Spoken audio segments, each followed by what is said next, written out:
nós estamos em mais um episódio da temporada 3 do Pode Entender. Nós estamos estudando a série Peregrinando, que vai do Salmo 120 ao 134. Estamos quase no final, gente.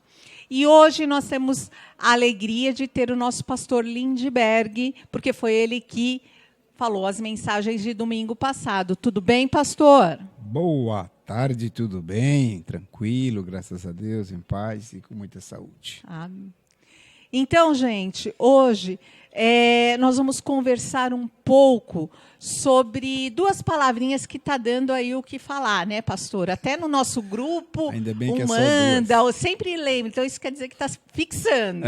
Isso é bom. Né? Então, o senhor começou falando a introdução que nós não estamos a passeio. Passear não é peregrinar. Fala um pouquinho mais aí para o pessoal ficar contente, pastor. Peregrinar tem objetivos definidos que você precisa chegar lá, alcançar. Às vezes tem regras. Nem sempre é onde a gente quer, nem como a gente gosta. Passear já é uma decisão de um tempo oportuno, que você programou, que sobrou, que deu para você passear e andar sem muitos compromissos. Onde chegar, chegou. A hora de voltar, volta. Não ter esse compromisso. Então, essa palavra-chave, peregrinar tem objetivo, compromisso é chegar, passear é lazer, você tem esse objetivo de lazer, que é um objetivo mais aberto, tranquilo, sossegado. Quando a gente aplica tudo isso na caminhada para com Deus, a gente percebe que o peregrinar é você querendo atender ao que Deus determinou. O caso de Israel caminha em direção à terra prometida. Hoje, nós, igreja do século XXI, também caminhamos para a casa do Pai que Ele foi preparar. Então, nós temos esse objetivo. E existem as regras, né, no povo de Israel, as leis que eram para serem cumpridas enquanto caminhavam. Nós também, como igreja, também temos nossas normas, nossos compromissos éticos enquanto caminhamos. Então, não é simplesmente andar e achar que está dentro dos padrões de Deus. Existe também uma exigência. Quando você pega o ser santo porque eu sou santo, essa frase é ampla, ela determina muitas coisas, orienta muitas coisas, instrui muitas coisas. Portanto, também tem objetivo, também tem compromisso, tanto o caminhar do israelita como o caminhar da igreja gentílica, ou de todo o povo de Deus na face da terra, tem essa finalidade, chegar a um objetivo. Enquanto nós chegamos a este objetivo, nós temos o compromisso de sermos luz, sermos testemunha, de permanecer num compromisso com o Senhor.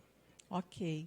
Pastor, no Salmo 132, a gente vê, não sabe exatamente se é Salomão ou Davi que escreveu, mas está falando sobre a construção do templo, o lugar aonde seria colocado a arca de Deus. Então, ali, naquela época, naquele período, foi colocado um local para que os peregrinos louvassem a Deus, adorassem a Deus. Eles iam para Jerusalém pelo menos 3 vezes nas festas, né, que tinham. E eu queria que o senhor fizesse uma passagem, falasse um pouco, um histórico um pouco sobre o 132, nesse período, e migrasse para a gente, para o século I, para o nosso século, como é que é hoje essa adoração? Bom, essa dúvida que temos sobre a autoria, de fato é complicado, a gente nunca consegue ter uma precisão da autoria. Mas você mesmo menciona um fato que já dá para a gente dirimir um pouco dessa dúvida. Davi não teve autorização de Deus para construir o templo. Então, pode ser que isso está dentro do reinado de Davi, não tenha dúvida, mas essa autoria de quem dá esses detalhes, como são dados no Salmo 132, tem muito a ver com Salomão. Então, realmente, sob o reinado de Davi, certamente Davi fazendo parte dessas poesias, mas essa informação mais precisa que pode ter sido, sim, de Salomão. Uma coisa interessante que você menciona aí é a gente observar que a vontade de adorar é grande daquele povo. E aqui é a chave que eu uso para passar para o nosso povo hoje. Será que nós temos aquela mesma vontade de adorar que eles tinham? Eu acho isso muito interessante, porque eles faziam festas, curtiam, celebravam, era um desejo enorme de adorar a Deus, né?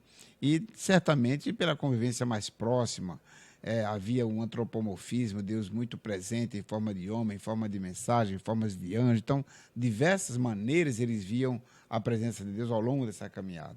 Notadamente, isso trazia um desejo mais aguçado de adorar a Deus. Aí nós poderíamos fazer a seguinte aplicação, e isso não existe hoje? Existe. Se nós fôssemos testemunhar o que Deus faz conosco, as bênçãos recebidas, nós não íamos parar de adorar também. O domingo seria um momento, já que a gente não tem mais aquela caminhada contínua, não somos peregrinos no sentido do israelita, mas somos peregrinos espirituais, que tudo que fazemos é caminhando para adorar a Deus, como Jesus explicou. Então, eu acredito que se nós tivéssemos um hábito de observar os livramentos, a proteção, a direção, a aproximação de Deus conosco dia a dia, nós chegaríamos no domingo lotado de coisas para agradecer, né? Nós tínhamos um prazer em reunir para dizer aos irmãos, aos amigos, olha o que Deus fez na minha vida. Uhum. E aí a adoração, ela passava... Uma coisa que também me chama muita atenção.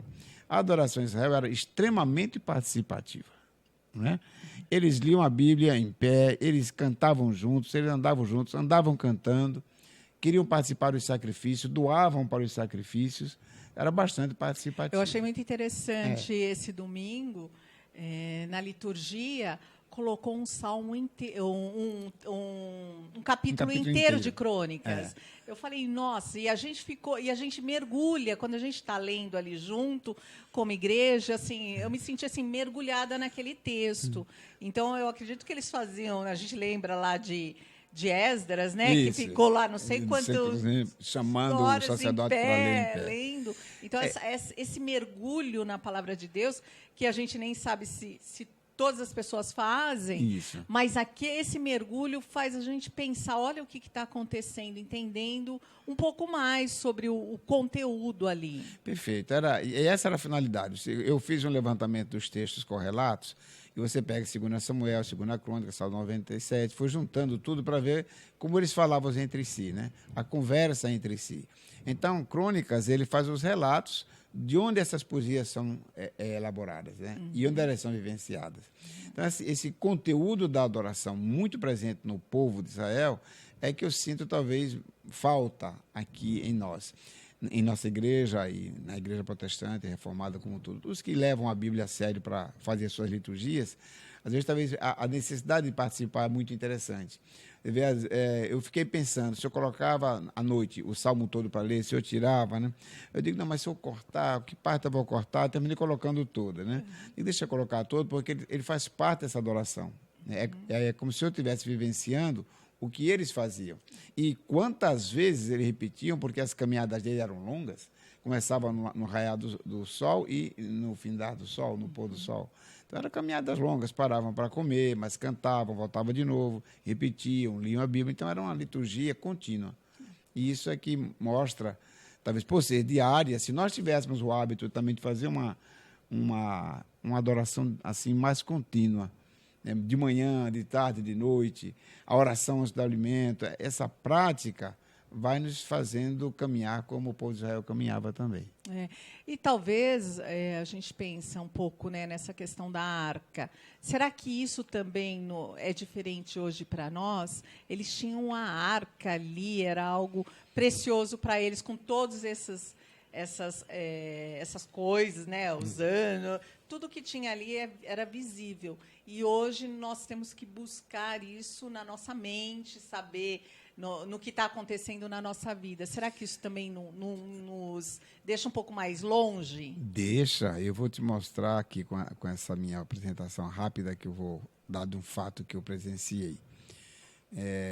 Recentemente, eu vi uma procissão de uma outra denominação cristã. E naquela procissão, as pessoas estavam levando um andor, e no andor estava uma imagem.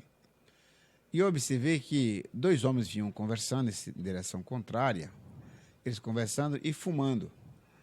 Quando eles viram que tinha um andor, jogaram o cigarro fora. Aí eu olhei e digo, puxa, que reverência deles.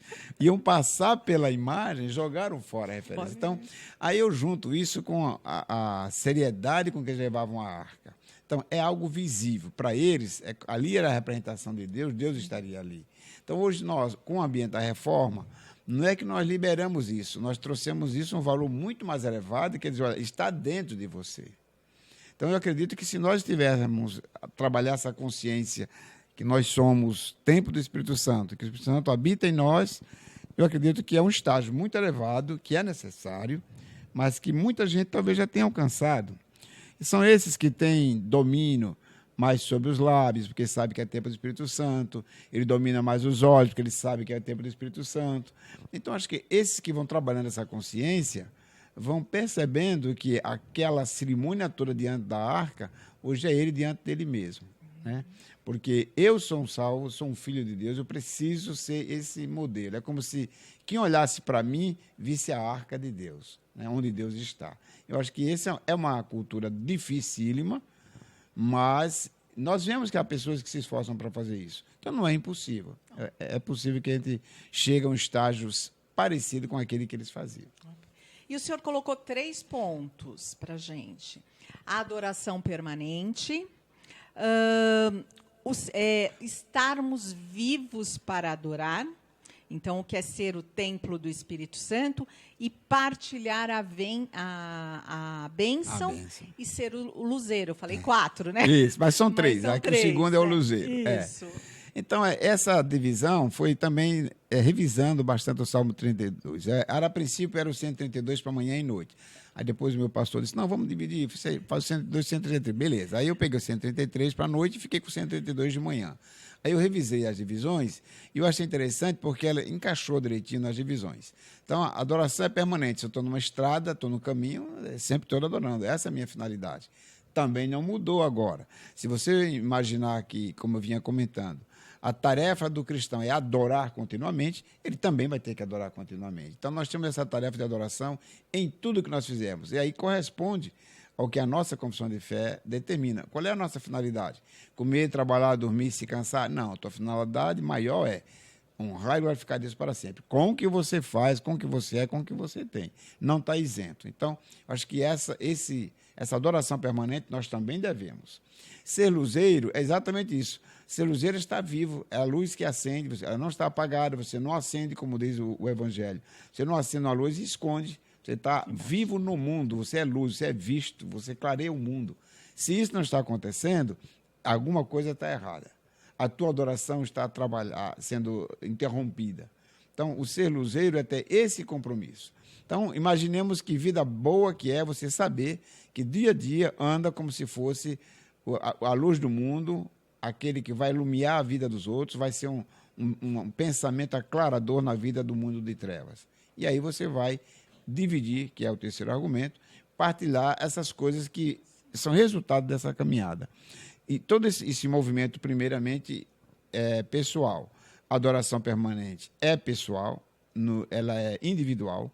Ser luzeiro é sua, não adianta dizer que a sua luz não está acesa porque seu pai não deixou, sua mãe não deixou, o seu pastor não orientou, é você que tem que acender. A terceira é que essas coisas boas não são só suas. Você tem que partilhar, tem que fazer com que ela seja servida aos demais. E aí o teu testemunho, a tua pregação. A pregação. Muito bem, ficou bem dividido, né? E à noite, então, o senhor falou sobre um salmo de 3 versos. E a primeira é muito conhecido, né? Como é bom vivermos em união, né? Os irmãos. E o senhor trabalhou um pouco sobre a família. Provavelmente porque nós estamos aí nesse ciclo, nesse momento, trabalhando sobre a família, e o senhor trouxe. Mas eu queria que o senhor abrisse um pouco mais o leque. Porque quando eu penso em Davi, em Salomão, eles estão conversando com uma nação, eles são o rei de uma nação. Ok, nós temos que estar em casa, nós temos que trazer todo o ensinamento, tudo o que a gente tem que fazer, mas eu queria que o senhor abrisse um pouquinho mais esse leque sobre como é bom estar perto dos irmãos.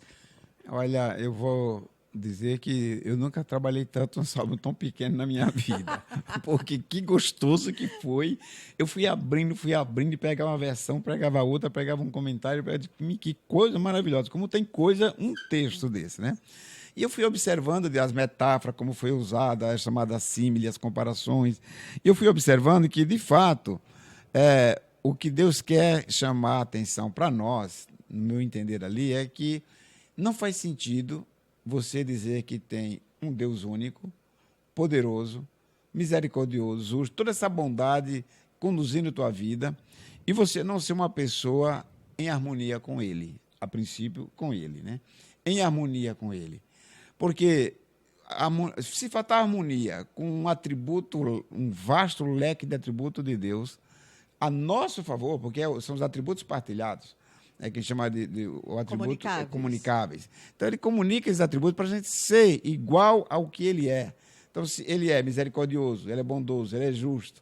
Então, à medida que você se apresenta na sociedade como uma pessoa dessa, você começa a ser uma pessoa que agrega. Quem é que quer ficar perto de uma pessoa injusta? Quem quer ficar perto de uma pessoa que só vive brigando, discutindo, sem harmonia? Então, para mim, isso foi um achado precioso nessa série da peregrinação. Porque como é que a gente anda, e aí eu me lembrei de Amós, né? O profeta Amós, que olha essa realidade de Israel e diz, ninguém vai andar sem acordo. O profeta boiadeiro dizia, se não houver conversa, se não houver diálogo, vocês não vão a lugar nenhum. Então, às vezes que a gente encontra, e não foram poucas as vezes, que os condutores, Moisés, Josué, encontraram muita dificuldade. Esdras, Neemias, para reorganizar esse povo, e tudo era por causa da desarmonia. Se você pegar o contexto de Esdras e Neemias, era injustiça uns com os outros. Então, era uma guerra, um conflito. Neemias chorou de tristeza em ver o povo daquela situação. Ele dizia, como pode vocês terem um Deus único, maravilhoso, bondoso, com todos os atributos a serviço da humanidade, e vocês tratarem os outros dessa forma? Então, não há união. Isso pode trazer para dentro da igreja. O que foi, então, eu vivo dizendo isso quando eu estudo a história da reforma. Eles não queriam outra igreja. Foram empurrados a ser porque ou eles aceitavam como era, ou eles teriam que sair. E, às vezes, a gente não tem essa maturidade de ver que nós temos uma igreja já reformada, com tantas conquistas, uma liberdade à disposição de todos os crentes, um crente que precisa apenas ler, obedecer e caminhar. Então, esse Salmo 133, ele é uma anatomia da harmonia humana. Se a gente quiser um padrão de harmonia da sociedade, era para ter na igreja um exemplo. Infelizmente, ainda não se tem tanto assim. Mas aqui era para ser um padrão, né, inspirado nisso. Quando você pega a história dos direitos humanos, eu lembro de um livro do presbítero Wallace, também da área do direito. Aliás, acho que foi ele que fez, eu já confundo ele com o irmão, que são gêmeos, mas eu acho que foi o Wallace. Escreveu um livro fazendo uma origem dos direitos humanos. E essa origem dos direitos humanos nasce nessa relação dos direitos da liberdade que a igreja começa a trabalhar. Respeitar a liberdade, cuidar deles, o avanço do pensamento judaico na passagem com a junção da sabedoria helênica para a concepção da igreja. Então, a igreja ela é para ser um modelo, e muitos deles usam, como uma boa democracia, pelo governo representativo, que respeita os direitos, que trabalha a igualdade. A igreja é um padrão. O que tem acontecido ultimamente são desvios desse padrão que a igreja era para ser, como dizia Calvino, a consciência do Estado. Então, aquele povo que caminhava deixou essas raízes para nós. Todas as vezes que eles estavam em desavença, não caminhava. Deus não andava com eles. O caminho ficava mais longe. Os 40 anos era resultado de um povo desobediente. Quanto mais falta de harmonia, mais longe fica o caminho. E hoje também acontece nas nossas igrejas, né, pastor? A gente também, às vezes, não consegue caminhar por também discordância, talvez coisas que realmente pequenas, do mundo vêm entre aqui, né? Então, acho que também tem isso. E é tudo por causa do pecado, né, pastor? Sem dúvida, sem dúvida. Essa é interessante. Eu acho interessante se abordar essa questão, porque, às vezes, a gente cai em dois grandes extremos. Ou tudo é pecado ou nada é pecado. E aí a gente esquece. Uma vez eu fiz uma série de estudos aqui na igreja de Vila Otália, recordando isso, que era o efeito degenerativo do pecado, né? Como ele degenera a nossa consciência. A primeira coisa é querer normalizar o que não é normal. E a gente faz isso dizendo que é por respeitar o humano, por respeitar o direito do outro, por respeitar o próximo. Vamos separar as coisas, né? O que é normal é normal. O que é comum nem necessariamente é normal. É comum porque a maioria começa a aceitar, mas nem tudo que a maioria aceita é verdade ou é normal. Então, o normal é aquilo que a natureza dá as cartas para a gente, né? Que dá a diretriz para a gente. E essa natureza é obra criada por Deus. E ele nos fez com essa possibilidade. Quando a gente rompe, é o conceito mais linear do pecado. O pecado é qualquer decisão que nos afasta de Deus. Se Deus disse que era para ser assim, eu faço de outro jeito, você pode estar coberto de razão, cheio de ideais, cheio de ideologias, cheio de direitos e deveres, mas se você se afastou dele, não tem com outra palavra para dizer que não seja pecado. E o efeito disso é muito fácil de ser observado. O efeito do pecado é a dissensão, é a contenda, é o afastamento. Já é a consequência, Já é a né? consequência. Já é a consequência. E você vê que desde Adão esse é o problema. E a gente insiste em achar que, primeiro, naturaliza ou normaliza o pecado e quer andar com Deus sem se corrigir do pecado. E aí você vai, para isso acontecer, você vai ter que fazer um Deus para você. Criar uma norma para você, um Deus que atenda você, que aceite você como você é. Ele aceita você se arrependendo daquilo que lhe afasta dele. Porque ele é um Deus zeloso. Ele diz, não, vem, Esther, você vai andar comigo. Diz, não, eu vou andar com você, mas eu vou por aqui. Ele diz, não, por aí eu não ando. Como é que você vai andar comigo se vai por aí ou por aqui? Então, eu te aceito, se arrependa do seu caminho e volte para cá. É assim com toda a criatura, né? Não tem outro padrão, não é outro Deus, não tem outra Bíblia. Onde a gente aprendeu é isso. É verdade. E aí, pastor, eu queria que o senhor também voltasse a falar um pouquinho sobre os versos... é o verso 3, que fala, é revigorante como orvalho, né? Como é bom andar com os irmãos. É revigorante como orvalho do Monte Hermon, que desce sobre os montes de Sião. Ali o Senhor pronuncia a sua bênção e dá vida para sempre. Olha a bênção, né? A bênção é a vida para sempre. O separado bem claro, né? Primeiro ele diz, olha, isso aqui é agradável. Aí ele descreve o padrão do que é agradável. O orvalho e o orvalho do Hermon. E no final ele diz... e o orvalho. Ele diz, isso aqui é o que é agradável. Isso aqui me agrada a Deus. Então, depois ele diz, quando me agrada, o que ele termina dizendo? Aquilo que me agrada é onde eu ordeno a bênção e a vida para sempre. Então, é muito interessante. São 4 versos, mas de uma beleza maravilhosa. Então, esses 2 versos do meio me reportam a pedagogia. Eu fico admirado com isso, porque às vezes a gente fica hoje, falando de pedagogia hoje, mas esse termo não tinha naquele contexto, mas é observar como era a pedagogia. O que Deus chamava a atenção? Ele queria chamar a atenção para a harmonia e ele manda esse povo olhar para o que ele já vê. Ele não faz uma coisa nova, ele não cria um argumento novo, não é um slide novo. Ele diz, olha ali para aquele monte. Está vendo como é? Está vendo o orvalho? É assim a harmonia. Está vendo como é que funciona? Aí ele vai mostrando, né? Então, lembra como é que faz com o sacerdote? Lembra? Então, vejam, é dessa mesma forma. E é interessante, uma figura que eu tinha encontrado, como eu disse, às vezes é tanta coisa que não dá para passar no sermão, por isso é importante eu poder entender. Você vê que é vertical, o azeite é de cima para baixo, o orvalho é de cima para baixo, a unção do Espírito Santo é de cima para baixo. Né? Então, é isso que faz você perceber que você não vai, com as suas forças, com as suas habilidades, ser uma pessoa harmônica, sem a mão divina para combater um corpo, uma matéria que insiste em viver em pecado, e pecado é contenda.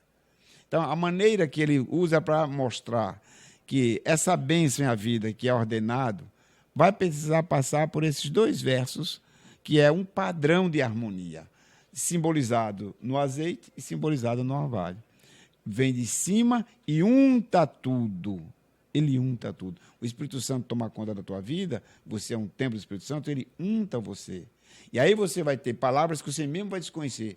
Ou não necessariamente desconhecer, mas até dizer, poxa, graças a Deus, eu mudei a minha linguagem, eu mudei as minhas palavras, a minha forma de olhar para as pessoas. Isso é essa unção que vai tomando conta de você. Então ele chama a atenção. Essa é a pedagogia dele.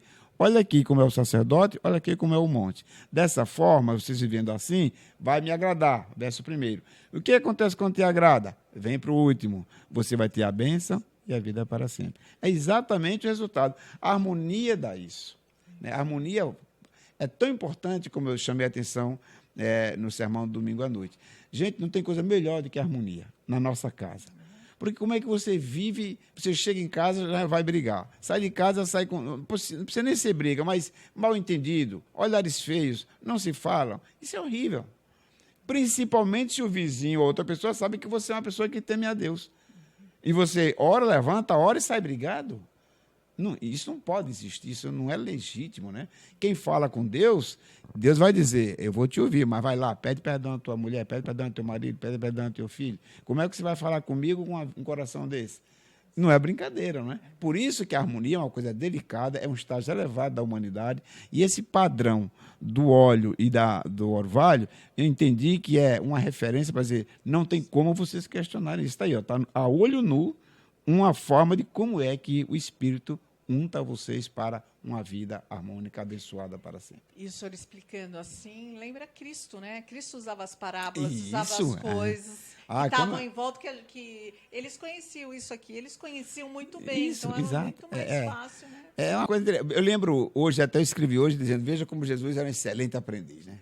Porque ele, quando vai resolver alguns problemas da humanidade que ele estava caminhando, convivendo com ele, eu lembro daquela história que eles chegaram e disseram assim, Jesus, a gente não consegue expulsar isso não. Como é que pode? A gente não consegue. Aí ele vai de uma maneira tão simples, mas como não pode? Por que não pode? Você não tem fé? Tem, mas antes que alguém dissesse que era muito ou pouco, ele disse, só precisa ter o tamanho do grão de mostarda. Então ele já encerrou o assunto. Ele deu a explicação e a resposta para emudecer quem vem criar explicações para dizer, olha, eu não estou em paz, mas é por causa do meu filho. Eu não estou em paz, mas é por causa do trabalho, do governo, da justiça, da mulher, do marido. Ele encerra o assunto dizendo, não compete a um crente viver sem harmonia. Encerraria, ele diria para nós hoje assim, não tem saída. Ou você procura perdoar e viver em paz, ou você está em débito com Deus. Ok. Pastor, mais algum ensinamento que o senhor queira fazer um fechamento aí para a gente? Eu estou ansioso pelo 134, que vai ser domingo, mas eu quero terminar, porque achei muito legal a série, Reverendo Petrônio, muito bom a gente trabalhar em cima de uma peregrinação, que hoje nós temos um povo que muitos deles nem peregrinam mais, é uma letargia, uma preguiça para vir à igreja, preguiça para sair, para trabalhar, para andar com família, para andar com os amigos, né? E vocês têm sempre falado, pastor Petrônio e o senhor, sobre, e também textos a gente tem lido sobre como é bom, como é alegre a gente vir à casa do Senhor, né? A gente canta isso, a gente lê isso, e parece que às vezes a gente não... Parece que tem gente que não tem isso, não né? enxerga isso. A alegria de estar numa igreja.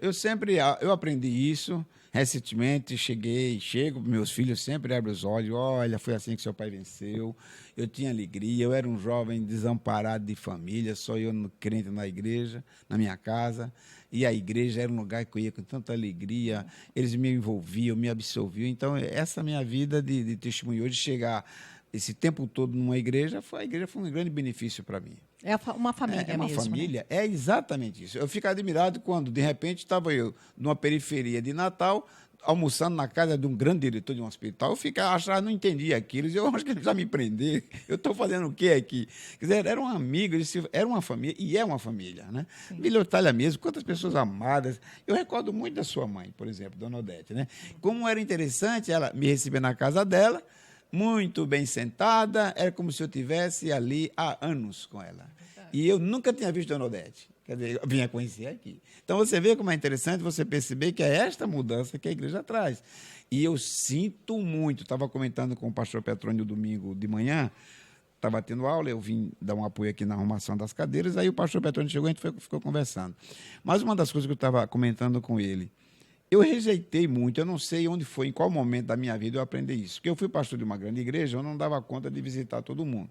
E eu comecei a achar que não era uma boa. E daí para frente eu só fui em igreja pequena. Mas eu não sei como foi que eu mudei isso. Eu sei que é mais aconchegante, a gente consegue ver mais as pessoas. E o crescimento da igreja, no meu olhar, não está exponencialmente. Não é esse crescimento que eu vou ter que superlotar para construir igreja de 4 andares. Eu estava no seminário e escutava a história da igreja da Coreia, que alguém mostrou para mim uns slides lá, na época era slide ainda. Uma igreja com 100 mil membros. Eu digo, meu Deus do céu, 100 mil membros dava quase 4 cidades de Natal na minha época. Né? Digo, isso é uma igreja. Quer dizer, como é que a gente... Olha a noção do que é a igreja. Se você for abrir o Novo Testamento, olha o que é a igreja no Novo Testamento. Era uma família, tinha tudo em comum, partilhava tudo. Como é que 100 pessoas vivem em comum e partilham? Impossível, inviável. Então, eu fico imaginando que nós precisamos revisar biblicamente essa história de igreja ser medida pela quantidade de membros, de pessoas, de seguidores, seja o que for. Acho que é hora da gente revisar isso. Igreja é um bem-estar humano. Olha, é tão bom você chegar aqui domingo, depois do culto, nós temos essa prática e continua muito boa. Desce para o salão, vamos conversar, vamos brincar, vem sai para comer pizza junto. Eu vi que já trouxeram pizza para comer aqui também, dá no mesmo. Importante é estar junto, né? Quer dizer, eu digo só para o meu trabalho que fica para lavar a louça depois. Mas eu tiro na minha casa. Às vezes eu quero doido para comer fora para não ter que lavar a louça. Mas se não tiver jeito, fica em casa mesmo. Então, mas é gostoso estar junto, isso é bom. Igreja, para mim, é esse aconchego. Até Cristo voltar, eu não queria ver uma igreja fria, distante das pessoas. Como as pessoas precisam. Às vezes eu fico olhando para pessoas, não vou citar nomes aqui, mas pessoas da nossa convivência que nunca teriam uma convivência dessa no seu meio familiar e a nossa igreja proporciona. Aquilo me dá uma alegria que você não tem noção. Isso é igreja. Então, fico muito feliz. Eu estava falando isso e lembrando, eu tinha colocado aqui na consideração final. Os fracassos estão nos atalhos. Eu acho que eu não citei isso no domingo, não deu tempo. Eu dizia, os fracassos estão pelos atalhos que nós arrumamos em nossos caminhos. Nós somos campeões em arrumar atalho. Né? Um atalho muito comum hoje, e eu vou dar um exemplo que me chamou muita atenção. Recente, eu acho que eu já citei isso também aqui. Mas aquilo foi tão impactante para mim, porque eu estava numa comissão do MEC, onde ia dar um parecer para um curso de medicina. E a gente mostrando o que tinha de melhor, tecnologia de ponta, e mostra, e estamos felizes da vida. E uma senhora da comissão disse assim, olha, excelente. Agora, uma pergunta. A última pergunta, não sei se foi a última, mas uma das últimas, ela disse assim, quando é que esses estudantes vão colocar a mão nas pessoas? Aí todo mundo olhou um para o outro assim, ó. Era boneco que, se você encostar a mão, ele altera a temperatura. É uma coisa que só faltava falar. Aí ela disse, está ótimo, agora quando é que vão colocar a mão nas pessoas? Quando é que vão sentir o que é uma pessoa lá no interior de São Paulo, das periferias e tal? Então, abriu os olhos daquele e digo, olha, não adianta ter uma faculdade de ponta de tanta elevação tecnológica se esse pessoal não for para a rua e pegar os doentes que não tem nem seguro nem nada para atender. Essa conversa rolou e foi muito legal. A comissão estava bem preparada, nós tínhamos pensado já em atender várias gente de periferia, a resposta foi salutar, mas isso foi, eu acho que foi numa segunda-feira. Quando foi uma quinta-feira, não foi quinta, foi numa quarta-feira à noite, eu estava numa comissão, eu liberei a quarta-feira da igreja, só arrumei trabalho, viu, Petrônio? Não valeu, não. Agora, eu teria a quarta da agenda, entrou um monte de coisa na agenda. Aí eu estava numa comissão quarta, onde eu escutava o seguinte relato. Os médicos antigos não estão dando conta dos plantões, porque os jovens não querem aceitar plantão. Chegam a pedir demissão. Eu fiquei admirado. Fala de novo, doutor. E ele disse, estou aqui, ali, eu tenho até nomes. E a gente está dobrando. Eu tenho 60 anos, eu estou dobrando o plantão, porque não tem pessoas novas para assumir. E eu digo, olha, você está batendo uma coisa com a outra. Né? Se você pega um atalho de só usar a tecnologia de ponta, onde não tem, eu não vou. Por quê? Porque eu estou desarmado sem minha tecnologia de ponta. Uhum. Como é que eu vou examinar? Como é que eu vou pegar um exame na hora para dizer, olha, eu praticamente não pego no paciente. Eu leio aquela máquina, leio aquele outro exame, leio aquele outro, dá o parecer e acabou. É claro que a gente sabe os benefícios da tecnologia, não tem a menor dúvida, mas o humano não é igual ao outro. Então, na igreja é do mesmo jeito. Essa onde eu queria chegar. A igreja não é só o pastor Petrônio, Esther, o Lindbergh, não. A igreja é um conglomerado de gente. Se você observar os níveis sociais que nós temos aqui dentro, intelectuais, sensibilidades, você tem as mais diversas. Tem um que está sorrindo, tem um que está chorando. Tudo num domingo, gente. Isso é a igreja. É que não um circo, que está todo mundo batendo palma e cantando e rindo do mesmo jeito. Não, é que tem de tudo mesmo. E é para ter mesmo. E é a gente que vai tratar. Então, esse Salmo 133, para mim, é um padrão muito legal para isso. Olha, esse é o modelo. A igreja é isso. A igreja que ela entende que essa harmonia vem de cima. E o nosso culto é exatamente para agradar ao Senhor e Ele derramar sua unção sobre nós. E o senhor falando sobre tratar os líderes e também nós, né? Temos que ter uma sensibilidade, porque realmente tem problemas, tem aflições, tem alegrias, então é tudo num conjunto. Num conjunto. Né, você vê como é interessante, a gente agradece muito a Deus a vinda do pastor Petrônio, porque eu fico imaginando, claro, a gente vai cansando, a igreja vai trazendo novos problemas, pessoas jovens. Né? Da mesma forma, eu acredito que vamos precisar de mexer, né? Atualizar presbítero, atualizar diácono, gente nova, professores. Por quê? Porque nós temos um ritmo pesado. Deus vai trazendo, a gente tem que tratar. Não sou eu que escolho a pessoa que eu vou tratar, é Deus que manda. E você vai ter que tratar. E se você não tem condições, pede a Deus. É isso que ele diz na palavra? Pede a Deus que Ele te manda obreiros. E Deus tem atendido, tem mandado. Então, acredito que nós estamos num grau de maturidade que eu peço a Deus que a gente continue com esse grau de maturidade. Porque só tem uma forma da gente fracassar, criar atalhos. Né? Criar atalho para uma vida santa meia boca, me desculpe o termo, né? Vida santa mais ou menos. Se você facilitar nisso, não tratar as pessoas, deixar de ser modelo, deixar de ser padrão, deixar de ser esse Salmo 133. Aí você começa a ter a desarmonia. Porque nós nunca podemos esquecer de uma coisa. Às vezes a gente minimiza isso. A igreja não agrada ao inimigo de Deus. A igreja não agrada. É ela quem dá uma resposta positiva à sociedade. Então, a maneira de desarmonia, de anular a igreja é tirar a harmonia. Tirar a harmonia. Imagine chegar para o pastor, para o conselho, briga de irmãos. É horrível isso. Então, é preciso que cada um fique muito atento a isso. A igreja é visada. Mas ela não vem com tridente nem chamando atenção para a igreja. Ela permeia, né? Ela permeia com problemas difíceis de ser resolvidos. E aí você acha, já é a mão do inimigo. Calma, é Deus também mandando pessoa para ser tratada. Agora que o inimigo é igualzinho a história dos filhos de Eli, né? Eli. É igualzinho. Presta atenção que o inimigo é do mesmo jeito. É o mesmo, não mudou, não tem outro. Então ele vai entrando pelos nossos filhos. Olha o filho do pastor, olha o filho da Esté, olha o filho de fulano. E assim. Não te atinge, vai pelo filho. Então, a gente tem que ter clareza disso. Meu filho está certo ou errado, eu tenho um dever com ele. Qual é? Coloca diante de Deus em oração. É pequeno? Ensina, orienta, instrui. É grande? Debaixo de oração. Faça isso. Deus honra aqueles que cuidam dos seus. Exatamente. Ok, pastor. Então, gente, esse foi mais um episódio do Pode Entender. É muito bom ter os irmãos com a gente, viu?